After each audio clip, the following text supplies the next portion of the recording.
Alright, welcome back everybody to the review episode of Shadow of the Tomb Raider. I'm overall going to just give this game like a 6 or 7 out of 10.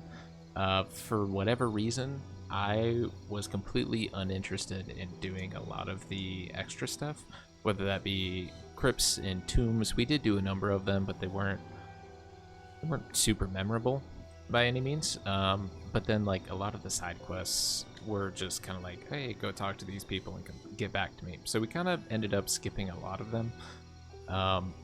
And the story had me hooked for most of the game, but it did not. The end got a little weird, but the main story was basically the entirety of the game for me, and that's what really kept me into it. So, more about the story. I enjoyed it until like the E-Shell stuff. And if you haven't watched the series and you're here for the spoiler-free review, essentially towards the end it got a little weird, a little odd. Much like the first two games, it's kind of like a normal storyline until you get to kind of like a mythological setting of sorts, and that's where things get a little weird in all of them. But I did find the Mayan focus to be super cool and intriguing. But then again, like the end kind of got a little weird. The world I thought was really good. It was pretty cool and unique areas. There was always a constant feeling of suspense, like you're always being watched by something or someone that will attack or potentially drop a rock on your head while you're doing tombs, climbing around and stuff. That was a very different feeling from the first ones, where you kind of know what areas you should expect something, and this one always had something lingering, whether it be like a jaguar or people dropping rocks on your head, as I said. The gameplay, I found that there was no QTEs or quick time events, which is fantastic for me personally. I hate QTEs, and the first one had a lot, the second one had minimal, and this one had none. So big improvement there for me anyway. They added a couple additional mechanics to like the second one, but not much. The only one off the top of my head that they added was the vertical climbing, which didn't really have that much of an impact overall. It was just another thing to unlock and do, I guess. Make you look up every now and then, see if you can jump up somewhere. I don't know. It didn't seem really necessary, to be honest, but it was a new mechanic. The quality of the game was the best part. The graphics was a huge jump from the first two. First two, obviously they were a little older, but they had decent graphics, whereas this one was very pretty the entire way through.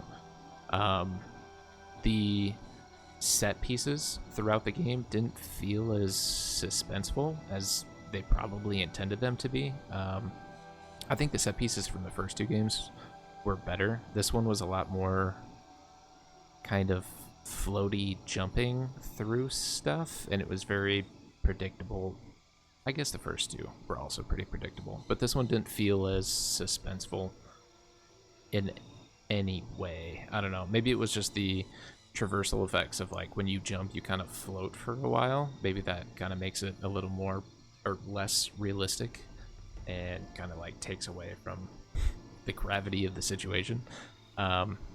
But some throughout the game, I also found that there were some audio for dialogues that all of a sudden went super quiet for absolutely no reason, and it was a little weird. Nothing like off-putting, or I guess it was a little off-putting, but wasn't game-breaking in any way. It was just kind of weird to be like, oh, why'd that happen? Throughout the game, we had a lot of accidental deaths, and most of them were due to the game not jumping where it was supposed to and things like that. And that was it felt like many of the deaths were not my fault in a sense, because I would go back and do the exact same thing and the game would register it the next time. And because you get to a point where you're on a ledge and you jump across, and sometimes you just don't make it, and other times you kind of like float across the chasm a little further and you easily make it. And it seemed like the game just didn't register those every time, and it was a little weird. But overall, the voice acting was top-notch, as per usual, in these games. It's always the best part of the game, and they did another fantastic job with it. Lara was great, Jonah was great, all the side characters also did a fantastic job, and it is by far the most memorable part of these games, is that the voice acting was top-notch. That concludes this review. We are now done with the Tomb Raider trilogy, and yeah, I enjoyed it overall. They were pretty good games, nothing incredibly special, but they're definitely, if you like the Uncharted games and things like that, you will like these for the most part. They're a little darker. Actually, they're a lot darker. They did not shy away from things, especially in this third game. But it's definitely a darker series, but it has the same kind of feel as like Uncharted games and things like that. Feels like a movie. So yeah, thank you guys so much for watching. Greatly appreciate it. Hope you have a good rest of your day, night, whatever it is, and I will see you in the next one. Peace.